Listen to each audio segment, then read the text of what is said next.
बिस्मिल्लाहिर्रहमानिर्रहीम अस्सलाम वालेकुम दोस्तों, इलेक्ट्रिकल वायरिंग के अंदर बहुत ही एक अहम सवाल कि हमने कोई भी अगर लोड चलाना है तो उसके लिए जो सूटेबल ब्रेकर का साइज़ है, यानी कि कितने एम्पेयर का ब्रेकर है वो लगाना चाहिए।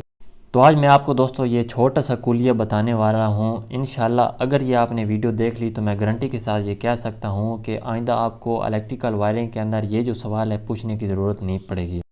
तो स्क्रीन के अंदर दोस्तों यहाँ पर आपको ये कुछ अक़साम के ब्रेकर नज़र आ रहे हैं जो कि हम मुख्तलिफ़ लोड को चलाने के लिए इस्तेमाल करते हैं।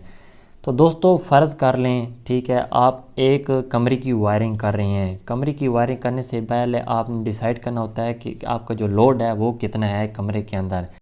तो सबसे पहले दोस्तों आपने इस लोड को समझना है कि जो लोड है वो क्या होता है, किस चीज़ को हम लोड कहते हैं। तो यहाँ पर दोस्तों मैंने ये मुकम्मल एक कुलिया आपके लिए बना कर रखा हुआ है, इसको आपने समझना है। फ़र्ज़ कर लें दोस्तों आपके पास एक कमरा है, ठीक है, एक कमरे का ये मैं आपको लोड का कुलिया बताने जा रहा हूँ। कमरे में एक हमारे पास पंखा लगा है, 4 हमारे पास लाइटें लगी हैं छत के अंदर, ठीक है। ये चारों कोनों के अंदर समझ लें एक एक लाइट लगी है। और जो ये एक लाइट मैं लगा रहा हूँ ना, ये समझ लें एक लाइट की जो पावर है वो है 12 वाट की, मैं एक लाइट लगा रहा हूँ। यहाँ पर समझ लें कि रूम के अंदर फिर 12 वाट की हमारे पास ये 4 लाइटें लग गई हैं। तो एक कमरे के अंदर हमारे पास यहाँ पर 4 लाइटें, एक पंखा हो गया है और इसके साथ हम एक कमरे के अंदर इस्त्री भी चलाना चाहते हैं, ठीक है। यहाँ पर हमारे पास जो आयरन है, तो इस्त्री की जो पावर है अमूमन आप समझ लें कि 1000 वाट हमारी एक इस्त्री लेती है, 1000 वाट इस्त्री की पावर है, ठीक है। और इसके बाद जो टोटल हमारे पास ये मैंने 4 लाइटें लगाई हैं, एक लाइट 12 वाट की है तो 12 ज़रबी 4 करेंगे 48 वाट बन जाएगा। और जो इसके बाद हमारे पास पंखा आ गया, ठीक है, जो पंखे की पावर है वो है हमारे पास 80 वाट का जो पंखा है, ठीक है। ये मैं सारे आपको एग्जांपल बता रहा हूँ। और इसके साथ दीवार पर हमने एक LCD लगानी है, इसकी पावर है 120।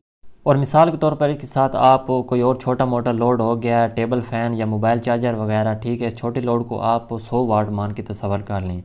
तो यहाँ पर ये मैंने जो हमारे पास लोड था इसकी जो सारे वाटेज हैं वो हमने यहाँ पर ये लिख लिए हैं। अब इन सारे वाटेज को दोस्तों हमने जमा कर देना है।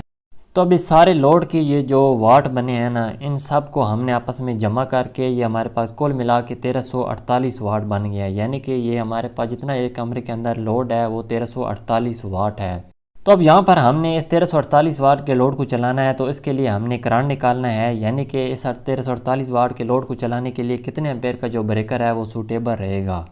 तो यहाँ पर करंट को निकालने के लिए भी एक छोटा सा कुलिया होता है, यानी कि हमने करंट मालूम करना है ना कि कितने एम्पेयर का हमने ब्रेकर लगाना है। तो यहाँ पर हमने टोटल वाट हैं वो हमारे 1348 हैं, 1348 वाट को हम तकसीम करेंगे वोल्टेज पे। तो यहाँ पर हमें वोल्टेज के बारे में भी मालूम होना चाहिए कि मीटर से घर के अंदर कितने वोल्टेज आ रहे हैं। जैसे कि पाकिस्तान के अंदर 220 वोल्टेज होते हैं, तो यहाँ पर हमारे पास जो वाट बने हैं ना वो 1348 वाट हैं, ठीक है। यहाँ पर 1348 वाट होंगे, इसको हमने तकसीम कर देना है वोल्टेज पे। तो वोल्टेज हो गया हमारे पास, मान लें 220 वोल्टेज आ रहे हैं, ठीक है। अब 1348 वाट को हम तकसीम करेंगे 220 वोल्टेज पे, तो हमारे पास जो वैल्यू निकल के आएगी वो आएगी 6.12 एम्पेयर। तो बस दोस्तों यहाँ पर हमें यह मालूम हो गया है कि हमारे कमरे के अंदर ये जितना लोड है इसको चलाने के लिए 6.12 एम्पेयर करंट काफ़ी है। तो दोस्तों याद रखें, कभी भी जो इक्वल पावर आती है इसके हिसाब से आपने ब्रेकर नहीं लगाना, बल्कि आपने फ्यूचर मद्देनज़र रखना है कि आने वाले टाइम में आप हो सकता है कमरे के अंदर कोई जो लोड का मज़ीद इजाफा करें, ठीक है। तो फिर इसके लिए आप यहाँ पर जो फाइनल ब्रेकर हम डिसाइड करेंगे वो करेंगे 10 एम्पेयर का, ठीक है, क्योंकि आगे हो सकते हैं हम लोड मज़ीद चला सके रूम के अंदर। तो फिर इसके लिए ये ना हो कि हम फिक्स जो ब्रेकर हमारे पास 6 एम्पेयर वैल्यू निकल रही है तो हम 6 ही लगाएं। तो अगर जब भी कोई एक्स्ट्रा लोड थोड़ा सा हम कमरे के अंदर बढ़ाएंगे तो फ़ौरन जो ब्रेकर है वो ट्रिप कर जाएगा। तो इसके लिए आप बेस्ट ब्रेकर है वो है 10 एम्पेयर का। तो आपने इस कमरे के अंदर आप 10 एम्पेयर का जो ब्रेकर है वो लगाना है। तो अब यहाँ पर मिसाल के तौर पर फ़र्ज़ कर लें कि आपके कमरे के अंदर कोई हैवी लोड नहीं है, यानी कि ये आयरन जो है ये हैवी लोड बन रहा है ना सबसे ज़्यादा। तो ये अगर आपके कमरे के अंदर नहीं है तो फिर आपने सिंपल जो ब्रेकर लगाना है, यानी कि लाइट और पंखे हैं, तो फिर सिंपल आपने जो ब्रेकर लगाना है वो 6 एम्पेयर का आपका जो ब्रेकर है वो बेहतरीन रहेगा आपके लोड को चलाने के लिए।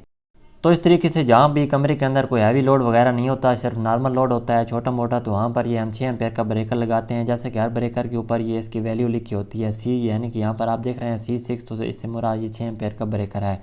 तो इस छोटे लोड को चलाने के लिए आप 6 एम्पेयर का ब्रेकर लगा सकते हैं। अगर हैवी लोड है तो फिर आपने 10 एम्पेयर का ब्रेकर लगाना है। अब इसके बाद दोस्तों बात करते हैं कि अगर आपके कमरे के अंदर एसी आप लगाना चाहते हैं तो जो एसी के लिए सूटेबल ब्रेकर होता है वो होता है 20 एम्पेयर का। ठीक है, यानी कि एसी जो स्टार्टिंग में करंट लेता है वो तकरीबन 15 से 16 एम्पेयर लेता है, 1.5 से 2 टन का जो एसी होता है। तो फिर इसके लिए जो बेहतरीन ब्रेकर होता है वो होता है 20 एम्पेयर का आप लगाएं। अब इस हिसाब से दोस्तों ये जो एक रूम का कुलिया मैंने आपको बताया ना, इस हिसाब से आपके घर के अंदर जितने कमरे होंगे यानी कि जितना लोड होगा ना, ठीक है, जितना लोड होगा सबको आपने इकट्ठा जमा कर लेना है। फिर आपने उसका जो करंट मालूम करना है, तो ये जो सिंपल कुलिया है इस पर आपने अमल करना है। तो आपके पास जो टोटल वैल्यू आएगी उस वैल्यू के हिसाब से आपने जो ब्रेकर है वो लगा लेना है। टोटल वैल्यू आपके पास जब सामने आएगी आपको पता चल जाएगा कि हमारे पास घर के अंदर 3000 वाट लोड है, 4000 वाट लोड है। तो उसके लिए फिर आपने जो आपके पास एम्पेयर आएंगे उस हिसाब से आपने ब्रेकर लगाना है। तो सबसे पहले दोस्तों आपको पता है कि घर के अंदर जो मेन ब्रेकर होता है वो भी लगा होता है, ये जो डबल ब्रेकर होता है ये अमूमन 2 वर्जन के अंदर होता है, यानी कि 32 एम्पेयर और 63 एम्पेयर। अगर आपका जो करंट है वो 32 एम्पेयर से ज़्यादा है तो फिर आपने 63 एम्पेयर का यहाँ पर ब्रेकर इस्तेमाल करना है, और अगर करंट 32 एम्पेयर से कम है तो 32 एम्पेयर का लगा लें। और सिंगल के लिए हम इस तरीके से जो वैल्यू आपको बताई है, ठीक है, इस डबल के बाद फिर हर रूम के लिए सिंगल ब्रेकर लगता है तो उसके लिए जो वैल्यू है वो आपको मालूम हो गई होगी। और ये जो डबल पोल ब्रेकर होता है ना दोस्तों, ये हमेशा न्यूट्रल और फेस दोनों को कट करता है, यानी कि ये न्यूट्रल और फेस दोनों को ऑन ऑफ करने के लिए इस्तेमाल किया जाता है।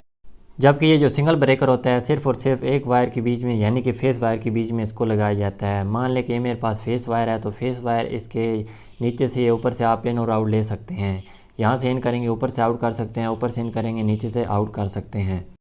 तो दोस्तों ये बहुत ही ज़रूरी पॉइंट था जिसको मैं समझता हूँ कि हर ख़ास व आम बंदे को इसके बारे में मालूम होना चाहिए, चाहे आप इलेक्ट्रीशियन हैं या नहीं है, या नए नए इस फील्ड के अंदर आ रहे हैं। ये कुलिया आपने नोट कर लिया, इंशाल्लाह वायरिंग के अंदर आपको किसी किस्म की कोई परेशानी नहीं होगी, ना ही आपको आइंदा ये पूछना पड़ेगा कि हमें कौन सा ब्रेकर लगाना चाहिए।